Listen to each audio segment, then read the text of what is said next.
Our next meeting will be May 11th, Wednesday. We have Nick Bellatone speaking on some very interesting things about Hitler's skull and the analysis he did. And in June, on Saturday, June 18th, we have a club fundraiser. Dr. Umazo is offering to show his extensive collection of books and periodicals, which if you saw the web email I sent out, there was a copy of the book cover on it. It is one of the most amazing collections in America. I mean, it rivals and surpasses many museums. So it is really something worth seeing on all aspects of history, from pre-Revolutionary War. He has some very, very early documents, just some things that will astonish you. So I highly recommend trying to make that tour.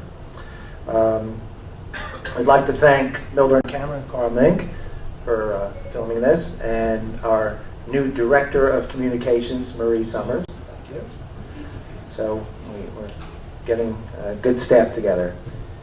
And our speaker, Patricia Chappine, is an adjunct professor at Stockton University. She earned a bachelor's degree in sociology and a master's degree in Holocaust and Genocide Studies from Stockton University. She's currently a doctoral student in the History and Culture program at Drew University. So I welcome Patricia.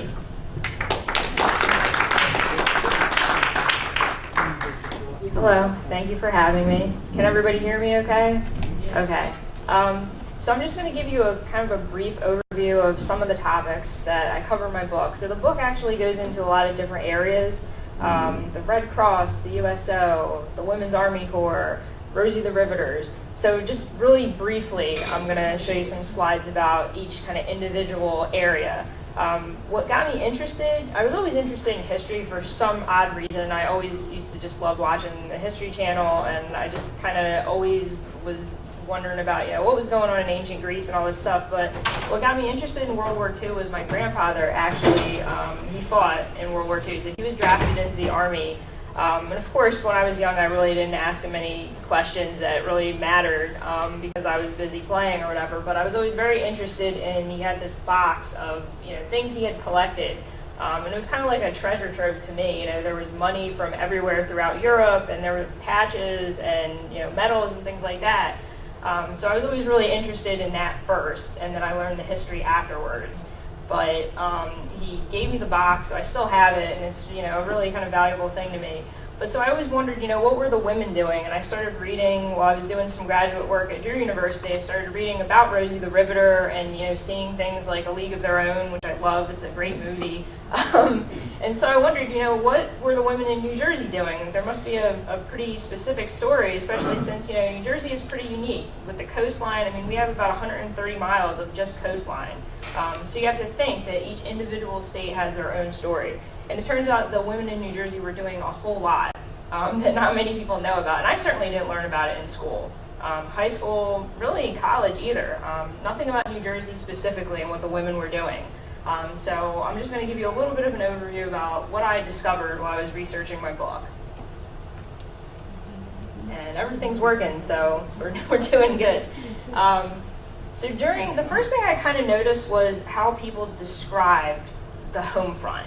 And to me it was really interesting, especially when they talked about the shore, because I really hadn't even considered what it was like during the dim outs. And a lot of people, particularly Pat Witt, who actually, she still lives in Millville. She runs the Barn Studio of Art. It's a great place. She's taught generations of people artistic endeavors. But she talks about the fact that it was actually really scary and ominous at the shore, because the idea was that quite possibly if there was an attack that there could be targets because, the casinos, for instance, they're very, very bright.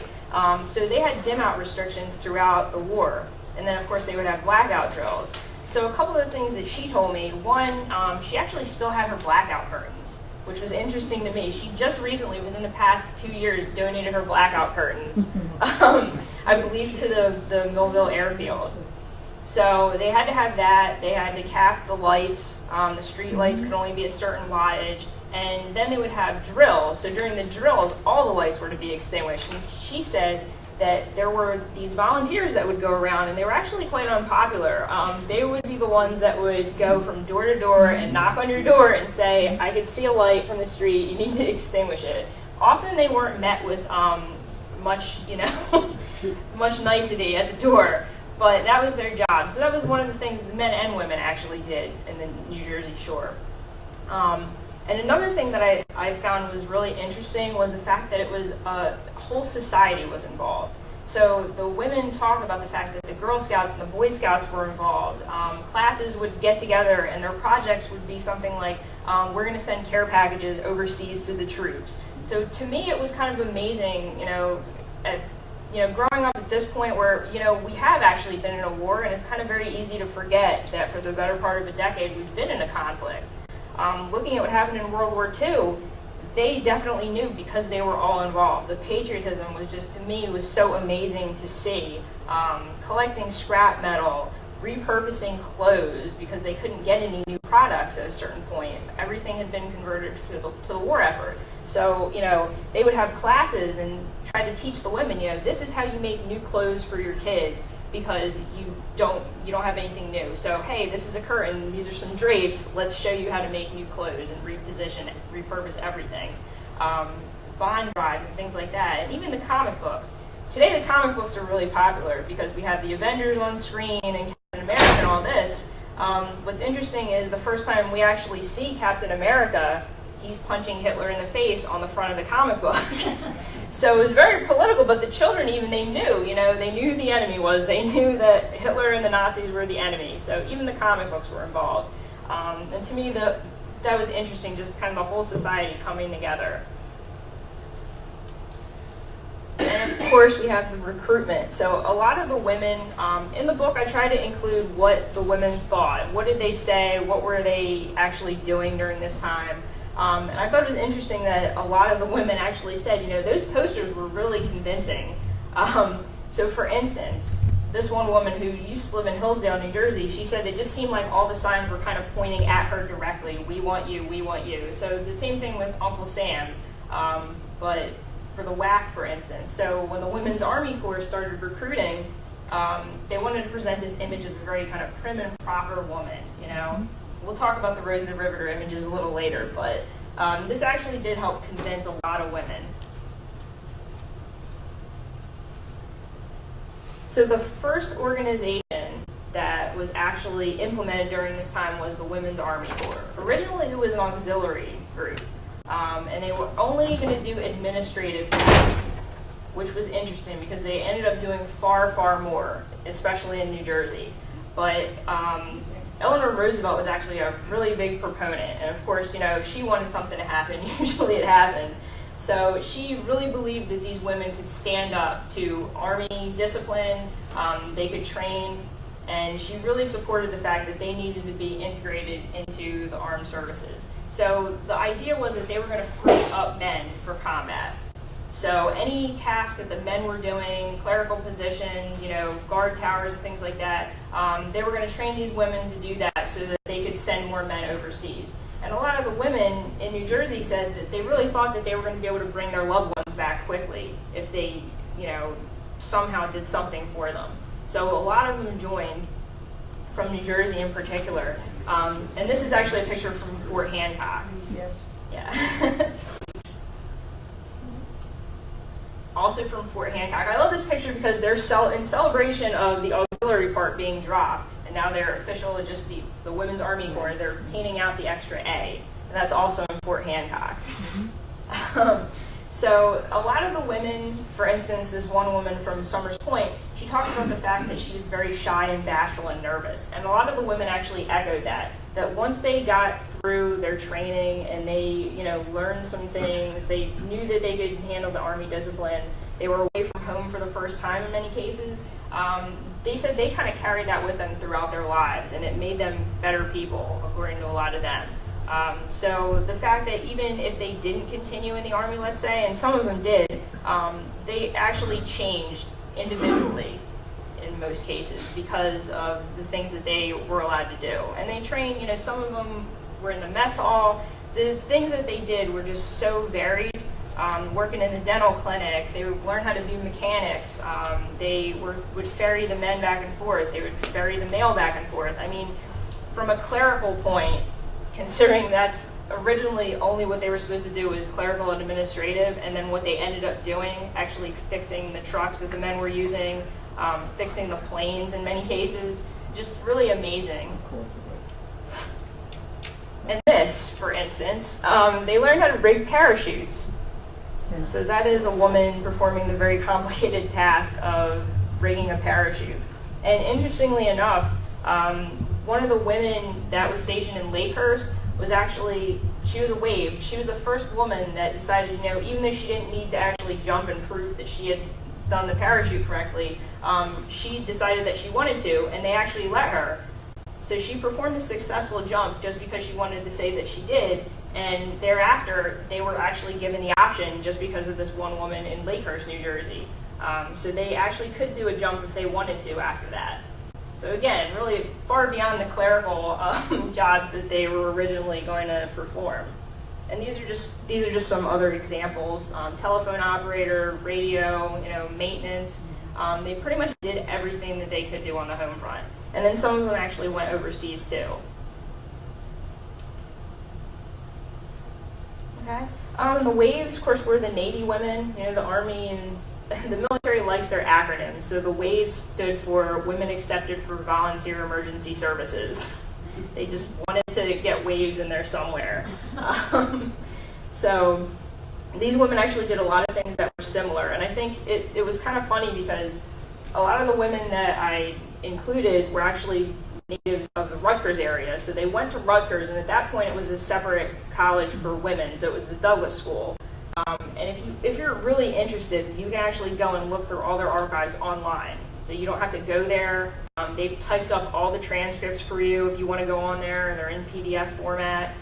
So it's really a great resource. But a lot of the women talk about the fact that in college, the social life was gone when the men started getting drafted. They said there was absolutely nothing to do. So how did they fill their time?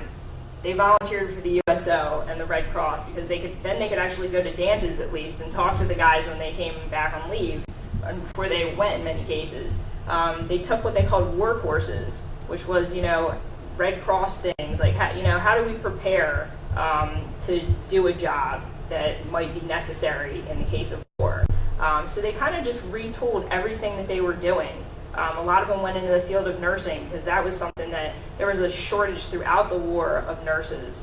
And especially since it was a very, very dangerous thing. So a lot of the women talk about how they actually trained to do nursing on like fruits, like oranges and stuff, and learn how to give needles using oranges. Which to me is just amazing, like the things that these women did. And they learned how to get washed in their helmets and things like that because a lot of them actually went overseas and moved with the Army throughout the areas as they were liberating different things. And this one woman from New Jersey, she actually went into London first, and as you know, London was being bombed pretty frequently. And she said it was terrifying, and she was so glad to get actually moving towards Germany. And then she said she got a pamphlet from the Army that said something like, you know, what to do if you're captured. And then she said she didn't feel as good anymore. But they were very, very eager. And a lot of the women actually didn't want to leave. The nurses, for instance, there were a lot of nurses that said that they cried. They didn't want to go. They said that they wanted to stay until the men came back. So to me, the bravery is just amazing. And of course the Coast Guard, again, with the acronym. So the Coast Guard women were the SPAR, and that was just Semper Paratus in Latin, and then its translation, always ready. It was a very, very small organization. Actually, a lot of the waves ended up going into the Coast Guard, believing that maybe they would have kind of a leg up, you know, smaller organization, they might be able to get promoted more easily. So the first Coast Guard women were actually transfers from the waves. I love this. So the director of the Marines, you notice there's no acronym, it's just the Women's Marine Corps Reserve. And this is what General Holcomb said about that. He said, they're Marines, they don't have a nickname and they don't need one. They sounds like the Marines, right? They get their basic training in a Marine atmosphere at a Marine post, and they inherit the traditions of the Marines. They are Marines. So that's why they don't have an acronym. But the woman that directed the first Marine Corps was actually from New Jersey, which I thought was interesting. And another little side note, pop culture reference, actually, B. Arthur, anyone, Golden Girls, right? She was actually one of, in the Marine Reserve. And Betty White was in the Women's Voluntary Services, which I'll talk about in a little bit. But I love the Golden Girls. I always enjoyed them. And the pilots were the WASPs. Now, the WASPs were unique because up until the 70s, they were still not considered part of the military. They were actually considered civilians serving with the military. So until the 70s, they didn't get any benefits. But what you see there is actually a donation from the Walt Disney Company. That's a female gremlin that they donated for their mascot. So, as you know, the mythology behind the gremlins is, if something goes wrong with the plane, then it's the gremlins, blame them. So Walt Disney donated this female version so the Air Force service pilots could have that as their mascot. The women from New Jersey that actually trained, because they only had one training area, so they had to go to Sweetwater, Texas. These women actually, it's funny because they went through all these hardships of learning how to fly these planes, and the main thing that they complained about was, one, the Texas weather. The dry heat, they were not a fan. And they also complained about the fact that sometimes there were rather big rattlesnakes that they would find in their bunks, and that they didn't have much time off. But besides that, the women actually learned how to fly every single plane that the men were flying at that point.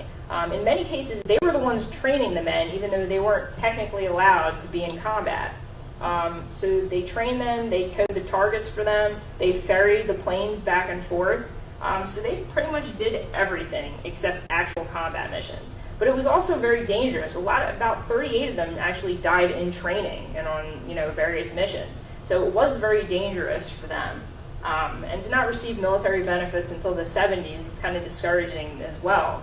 And they're still kind of fighting for the same recognition at this point. But one of the women actually that's still fighting is from Monmouth County, and her name is Bee Haydu.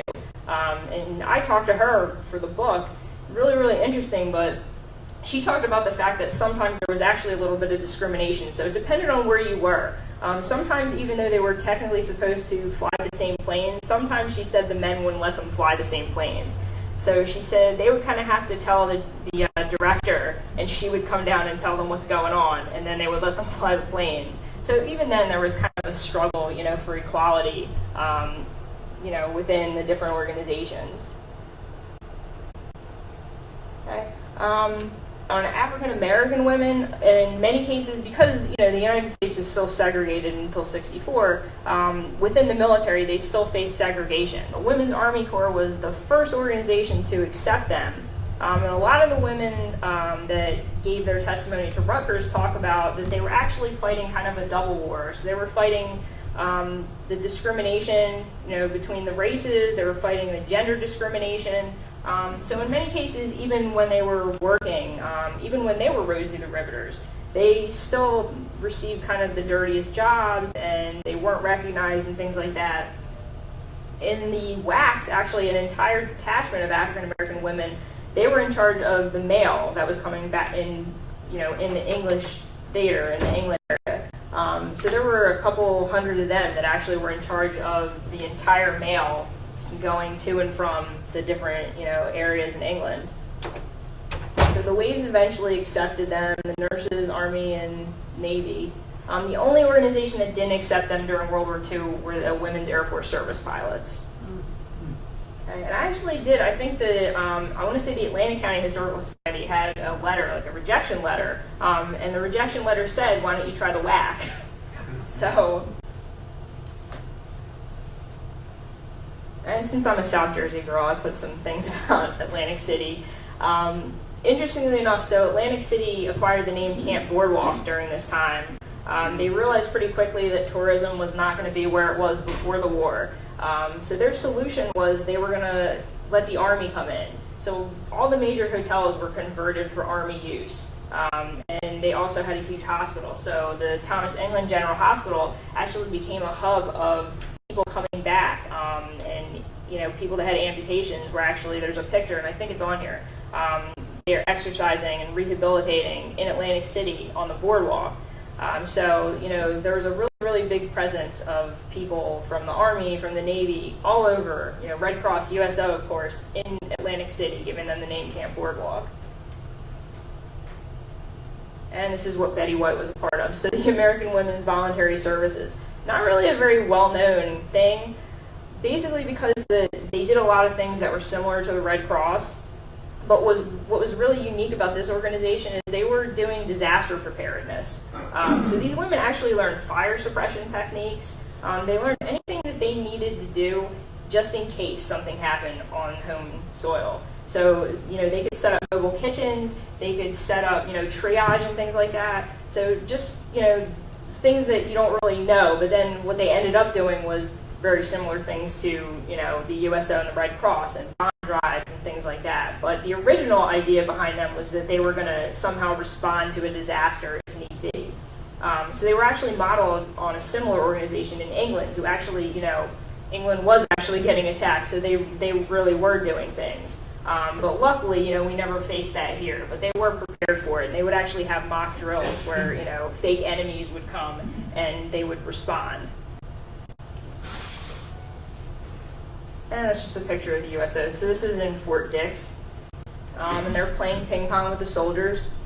But another interesting point about the USO, which I really didn't think of until I started talking to some of these women, was that the food that they used, they had used their own ration cards for. So, you kind of think, well, they're using these baked goods and they always have this coffee and these donuts. Well, where are they getting this stuff from? In many cases, they're actually shorting themselves on their ration tickets just so they could, make this food for the troops, which again is just kind of a really amazing thing. I got fancy there for some reason. Okay, so Rosie the Riveter. This was the original image, actually, Norman Rockwell did. But there's a very good reason why the U.S. government decided that they didn't want to use this on their posters. Anyone want to guess? Muscles? She is too masculine. So the government viewed that was very scary, and they didn't want to promote that image because she's, grimy. Obviously, if you're riveting or doing something similar, you're going to be dirty, but she was too masculine. So they decided that instead, She has a muscular body. yes, this is the more familiar image. I like the Post one better, though. I enjoy that one. But so, she's a little less masculine, more feminine, things like that. So they decided they were going to use that instead. So this is an example of the women in New Jersey. This is a Trenton factory that actually made Wildcat or Avenger fighters, and then in Linden they made the Wildcats. So the women actually were Rosie the Riveters in New Jersey. But, they did a lot of different things, like the Picatinny Arsenal, for instance. They were actually working with ordnances and things like that. So a lot of it was very dangerous work. And they frequently, like the Hercules Powder Company, actually, I found a couple articles about explosions that happened. So, it was a very dangerous job in many cases. Wheaton Village, for instance, they actually made bottles to hold the blood plasma and things like that. So basically everything kind of converted to, making parts or, some kind of things for the war effort. And these are just some more examples. And if you want, you can always go up and look at them. Okay, so at the end of the war, and I think this is interesting, and I included this because actually General Eisenhower was not in support originally of women joining the military in any capacity, but he completely changed his tune by the end of the war. So this is what he has to say after. Now this is a person that was wildly against this integration. So he said, "I think it's a mistake to put the women on a reserve basis rather than the regular. I think they should be an integrated, regular part of the Army. I think the Air Forces feel the same way. We need them."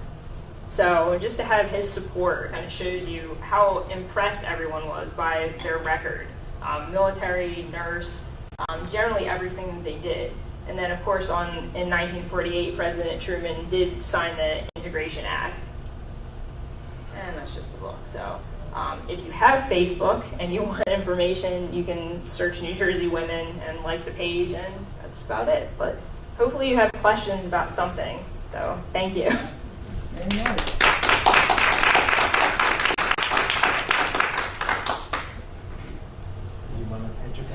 question? If you have questions. Were the groups coordinated in any which way as units, or were they individual that whatever they did for their own branch? For the military or the Yeah, volunteer? For both. The volunteers, there was usually, each town had, in Millville's case, actually, there were several USOs. So it was usually on a town basis with the volunteerism. And then, of course, the civil defense tried to organize things, attempted to organize things like rationing. In the military, usually they would send them to, the WWIIs usually train in the Bronx. Then, of course, all the WASPs trained in Sweetwater, Texas. And then they were kind of redistributed. So it was funny. I think one woman actually, and this is really funny, she said that they tell you, go see the world. I think she was a WWII, and she said, yeah, go see the world. She's like, I worked in Trenton. So it was just really where the need arose. Okay. Yes, ma'am. I was reading about Bletchley Park, and I wondered, I don't think that was military, I'm not sure if it was a semi-military, but did the United States have anything like that? A lot of Bletchley Park was manned by women who worked on turn machines, and they were selected really on, even though they were doing basic clerical things to some extent, I think that a lot of them were selected on the basis of talent. Yes, they did. And a lot of the women, for instance, there was a whole book, and I didn't really go into it here because they gave me a really strict quota of how many pages I was supposed to do. But there were actually a lot of women working on the Manhattan Project, and that was very, very specialized. And I think the book is called The Women of Atomic City, if you're interested. I haven't had a chance. I bought it, of course, and then the semester happened, and I got busy, but it's on the shelf. And it's really interesting that, a lot of the women were engineers and things like that. And the nurses, so they did have specialized areas where they would try to place you, if you had a skill like that, they would try to at least have something to do with it, and then sometimes it didn't work, like you ended up working in the mess hall instead, So, any other questions? Yes, sir. Is there a discrepancy in the pay scale? Yes, originally there was a discrepancy. Did they ever They even it out? eventually remedied, I believe during the course of World War II, they instituted this, if it was the same type of work, that it was the same, but originally it actually wasn't. Like in the beginning of the conflict, it wasn't. So. Yes, sir. The part about Rosie the Riveter, the more feminine picture you had up there, that was never used in World War II. It was the poster, the We Can Do It was after. Yeah, it was our popular image that we know. Yeah, but it didn't come out. It wasn't made public. It was printed by Westinghouse to be used in their factories. Yeah. And it was there for a couple of weeks. Then it ended up in the National Archives, and they didn't unearth it again until I think it was the early 60s. Yeah, Westinghouse used it to promote because they were trying to get people from the Army because they actually paid more to civil defense. There was kind of like a recruitment war going on. So Westinghouse was a big company, as you know, it still is a fairly large company. So they used the image to kind of get people away from like the military service. Just for Yeah. 3 weeks. Yeah. Okay. Anything else? Yes, ma'am. What about the numbers? When you're talking about what kind of population percentage of women ended up in New Jersey in these various groups? Do you know? Yeah, it's hard to determine numbers for New Jersey. Like I kept finding numbers for the country as a whole, which was difficult and it's frustrating. Yeah, the Women's Army Corps was just under, and again the numbers fluctuate, but just under 100,000. Their cap was 150,000. Like they were authorized to get that much, but they only ended up just below 99,000. Was it they were on the same age kind of limitations? Did you have to be single? Yeah, at first they wanted you to be single, and the same thing with the civil defense. They try to promote towards the single women first. The idea because they didn't want to seem like they were attacking the family. So it was kind of like a last resort to target women that had families already. So it was, the college age women that were targeted at first. Yes, sir. In doing the book, was there one particular or a couple of particular women that stood out? Yeah, a lot of them actually. B. Hayju stood out, the WASP. No individual that was really a special person? I mean, I think she was, just because, one, there weren't many WASPs from New Jersey. two, she continued in aviation. What's her name? Behadu. Yeah. And she's still very active. Like she just within the last couple of years, she met with President Obama about getting recognition for the WASP. So you know, she just continued to be active throughout her life, and she flew up until very recently too, which is pretty amazing. Yeah. So her and her husband actually ended up getting going the civilian route and you know having flying lessons and things like that. So that was interesting. Yes, sir. There's a documentary called Top Secret Religions. Yes. Code Breaking. Yes. It's available on Netflix. Okay. What was your question? What did you say? A documentary about code breaking in Pennsylvania. Okay. Thank you. Yes.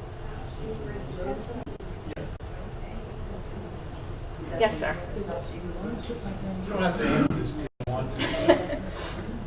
From your research, I'm all in favor of women in the military all life.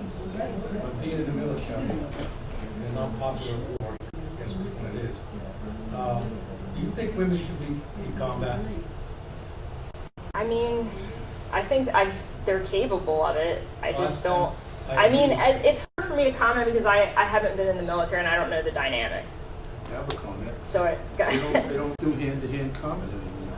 Combat. I mean, so it doesn't really matter. I mean, you don't ever have two people facing off against each other. You're shooting at each other. You're usually shooting big things. You're flying at If each you look other. around, So it's, trust me. I don't see women could do the same thing. I know women that Yes, women ma'am. in their offices and service that do. I mean, they did the Ranger training. That's pretty strenuous, and they didn't relax their criteria for the Ranger school, and those women went through. So I mean, that's all I know. I don't. My concern is that, unfortunately, if they get captured, they're not well treated, trust me. Yeah. And they've been captured. I mean, the nurses got captured in World War II, so it's yeah. SAR has something on that, and they give it some tests on that. And actually, it's not about the capturing, but the strength. But to perform some of these things, so it wouldn't be hand-to-hand, but there are other things, they just don't score as highly. You know, I mean, you just look at athletes. If you have men and women playing, very often the men are just stronger. It's just a physical fact. So that's some backing for not having them, or giving them this. I think the idea is to give them the same test and they pass it. There are to get testing a little. Yeah, but who's arguably the best pilot that ever flew? Oh, Jimmy pilots, Doolittle. different story. It Jimmy depends. Doolittle, he's little, right? I mean, a lot of women are stronger than him. Seriously. Yes, sir. One of these groups, I'm not sure which one it is, it might be the pilots. The one that was considered semi-military, they're still trying to get permission to be buried at Arlington Cemetery. Yes. I Yeah. just read that recently. Yeah. That was in the news, and actually, Behadu was one of the people involved in trying to push that. Yeah. And which group was that? The WASPs. Anything else? Yes. What about the reintegration back? I mean, once you've done something like that, I imagine there must also be very interesting stories of after the war ends, you're on this high, God willing that you survive, what happens next? Yeah. Go back. Yeah, and a lot of them, especially the nurses that I talked to, actually said that they felt like they were in combat and they had done these amazing things, and then when they got back, it was very hard for them to actually get a job that wasn't kind of menial, right? So, yeah, and you're right, to have that high and to actually be involved in that capacity and then to come back and kind of be treated, as if, well, you didn't do that. You can't handle it, right? You're too emotional. Yes, but also, Yes. I think the war changed society. It changed society in regard for women. The men were coming back. Everyone was looking for a job. But it changed the way society lived. Women were now, whether they got good jobs or not, they eventually did get jobs. Right. And also in Atlantic City, that was such an important area because the submarines were out in the water. Now there's a town next to Atlantic City called Margate and Ventnor. My grandmother had a house in Ventnor, of which was taken. It was a huge house, a beautiful house. And what they would do, they bring troops in and put them in the houses. The troops had to live somewhere, and they lived in those homes along the water, which I thought was very interesting at the time. Which is, I don't know how they compensate. Was you able to stay in the house? And you were talking about the nurses getting donuts and coffee. I don't know whether you know it or not, but every family had books, of food books. And you were only allowed, as I remember as a kid, you were only allowed to buy so much, well, the butter disappeared unless you could get it on the black market. But that's when margarine came out. Right. And, you know, you could only use your books of food for canned goods and meat, I guess. I don't know. Gasoline. Yeah, a lot of talk about the gasoline, the sugar, the It was all coffee. allocated Yes. to the people. And a lot of them talk about that it was kind of a complicated mess to figure out what you could get with any particular. People knew. Yeah. It wasn't so complicated because you had books. Yeah. And there were You know. points. There were points. Each stamp had a certain amount of points. Yeah. They It still wasn't had, some of them still complicated. had their It was books. Actually. Yeah, I saw some of them at some of the historical societies, what was left of their books. And they were color coded. Mm. Green was for groceries, Yes. red was for meat, gasoline had a different color Yeah. as well. And it depended on how far you had to drive to go to work. Right. So that they determined how many. Yeah. how And many if you had a gallons farm, were permitted you to- got more, Right, slightly exactly. more for the tractors. Yes, ma'am. This is when they took your grandmother's home over, was she able to stay there? No, everybody had to move out. The government took over the homes. And I don't know where you went, but you went. Most of the time, those homes were secondary vacation homes too. But all along the Atlantic coast. You know, Asbury Park, Atlantic City, that whole coastline was taken over by. Sandy Hook. She got it back. And her grandparents still have title? She got her house back though, correctly? No, she didn't. Really? She never got her house back? I don't think so. I'll have to ask my sister. I don't know. So the government bought the house? Because They just. we were just down in Florida and we found out that air bases that were being set up in World War II, they kicked the Japanese farmers off and other people, and they paid them, I guess, what was considered value of the land.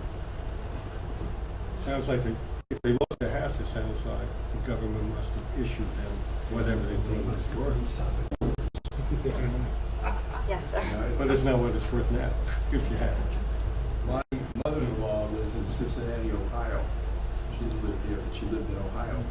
But during the war, she was an observer. I mean, she was trained to look for planes. Yes, In there. the Midwest. A few women actually talked about the spotting planes and things like that. And a lot of them, I think actually Pat Witt said her mother used to work as a teacher during the day and then volunteer at night to do that. So I just want to thank Patty for her presentation. It was great. And she has a limited number of books that are for sale at the club price, so if you would, please support her. And I again welcome you all to come back next month for our next speaker on Wednesday, May 13th, and you'll receive an email. If there's any new faces here, are there any people who have never been here before? I just want to get a hand count. So we have a few. All righty, that's good. Well, hopefully you enjoyed tonight's lecture and come back for more. Thank you. Thank you. So we'll be over here.